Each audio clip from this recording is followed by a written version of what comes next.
Bonjour Nancy. Bonjour Vincent. Comment allez-vous en cette matinée? Très bien, merci. Eh bien, on continue de parler de management. C'est pas facile d'être manager. On l'a vu depuis le début de la semaine. Oui. Quels sont les défauts du manager, les défauts que vous avez listés, vous? Les défauts du manager, alors dans les dysfonctionnements qu'on note en entreprise, un défaut qui revient souvent, c'est de laisser toujours les gens à la même place. C'est-à-dire qu'on ne Excusez-moi, je veut me pas... rafle la gorge.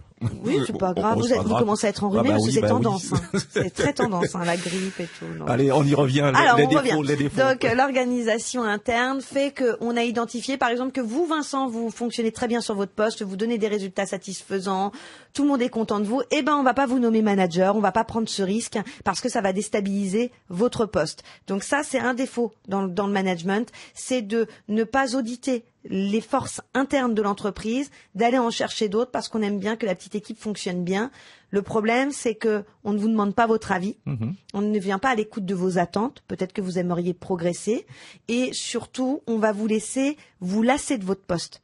C'est-à-dire qu'en vous laissant toujours à la même place, ça rassure la direction qui se dit « Ouais, mais t'as vu comment il tourne bien et tout, il assure sur son poste, on va pas prendre le risque de perdre ce secteur, etc. » Oui, mais vous, peut-être que vous êtes en train de vous lasser, et puis du coup, quand vous allez être moins bon, oh là là, il s'est démotivé tout seul. Mais non, il s'est pas démotivé tout seul, simplement on lui a pas donné l'opportunité de se déployer. Donc ce défaut, le manque de prise de risque exactement. des managers. Le défaut du manager, c'est de vouloir avoir une petite équipe qui tourne bien et de ne pas prendre de risques pour aller plus au fond du potentiel de leur équipe.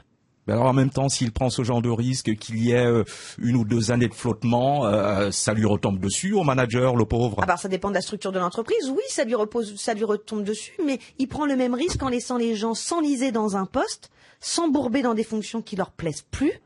Et donc le risque, il est quasiment égal. Donc on peut faire des choses en management de transition, par exemple. C'est-à-dire incorporer un nouveau manager sur un temps donné qui va pouvoir auditer les employés et voir s'ils ont un potentiel quelconque ou pas. Et puis surtout, on va pouvoir faire du management de transition dans l'intérêt de montrer aussi qu'il y a des outils qui existent et qu'on n'applique pas et qu'on pourrait appliquer.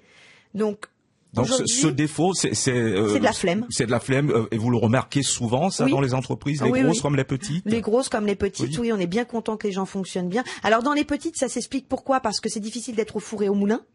Donc le dirigeant d'entreprise souvent a des fonctions de commercial, de responsable de recherche et développement, etc. Donc il n'a pas trop le temps de faire l'audit de ses équipes et de valider que tout le monde est heureux à la place qu'il est. Donc du coup il laisse les choses un petit peu s'encrouter comme ça et puis après les gens partent à la concurrence parce qu'effectivement on leur donne pas de potentiel à déployer. Alors le conseil du jour, donc messieurs les managers, prenez les risques. Prenez le risque d'auditer vos équipes et de voir ce qui se cache derrière une habitude de fonctionnement. Merci Nancy, Merci. à demain.